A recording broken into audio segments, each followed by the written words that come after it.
छोटे बच्चे हैं, बिल्कुल ऐसे एक बच्चों का संग त्याग दीजिए जो आपको गंदी बातें सिखाते हैं, जो आपको गंदे दृश्य दिखाते हैं। ये पढ़ाई कोई साधारण नहीं, एक तपस्या है। पढ़ लिख कर बहुत बड़ी तुम्हारी साधना बन जाएगी। भले नौकरी ना मिले, आप पढ़ा लिखा व्यक्ति का व्यवहार और एक अनपढ़ के व्यवहार में अंतर होता है। विद्या विनयम ददाति, वो विनयी होता है, वो सौम्य होता है, माता पिता की सेवा, समाज की सेवा लायक होता है। वही ब्रह्मचर्य पर ध्यान दो। ब्रह्मचर्य व्यायाम से टिकेगा, कुसंग के त्याग से टिकेगा, और इसके लिए भोजन पवित्र चाहिए। आप लोग अगर बाजार का पसंद करेंगे ना, अभी पिछले उसमें बैठ में जैसे गंदी, हाँ मतलब हमारे तो लिए तो हमें लगता है घर का टिफिन ही पाओ तो अच्छा है, 2 पराठा सब्जी जो बने। बाजार की चीज़ों से खाने से बचो, जो अपने घर में बनाई जा सकती है वो बाजार से ले आओ, घर में बना हुआ पाओ। व्यायाम करो और कुछ मिनट आप नाम जप के लिए दे दो। जैसे दवाई नहीं दी जाती तो ये थोड़ी देखा जाता है डॉक्टर पीली दवा दे रहा है कि हरी दवा दे रहा है। ऐसे ही नाम जप यदि करोगे तो आपका सब मंगल होने लगेगा।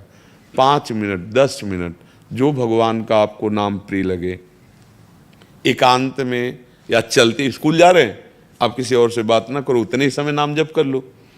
नाम जप, ब्रह्मचर्य पालन, कुसंग का त्याग, आहार शुद्धि, आप देख लो आप अच्छी विद्या अध्ययन करेंगे, आप अच्छे समाज सुधारक बनेंगे।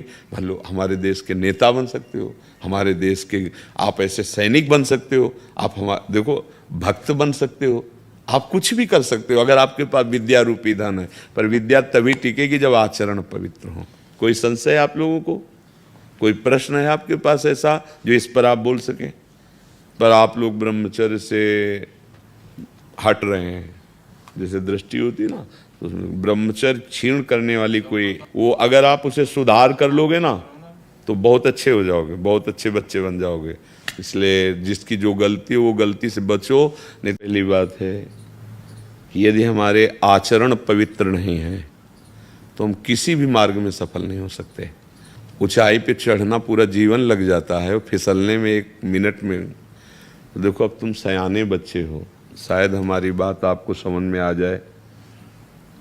बिना ब्रह्मचर्य के किसी भी ऊंचाई पर नहीं चढ़ा जा सकता। अगर गृहस्थ में भी जाना है तो जब तक पाणी ग्रहण संस्कार ना हो तब तक आप एक, जैसे वैरागी जन ब्रह्मचर्य रहते हैं ऐसे आपको रहना चाहिए। पहले सब बच्चों को गुरुकुलों में इसीलिए रखा जाता था कि वो अपने ब्रह्मचर्य को पुष्ट करते थे। और ये जो आजकल चला है ना बॉयफ्रेंड गर्लफ्रेंड, ये बच्चा जीवन की उन्नति के लिए जहर है। अगर इस जहर को खा लिया तो न गृहस्थ लायक रहोगे न विरक्त लायक रहोगे। कोई ऐसी गलती अगर हो तो उसको छोड़ देना। इसी अवस्था में ऐसे संस्कार बनते हैं जिससे हम अपने देश की सेवा के लायक होते हैं, हम समाज की सेवा के लायक होते हैं, और हम भगवान को प्रसन्न करने के लायक होते हैं।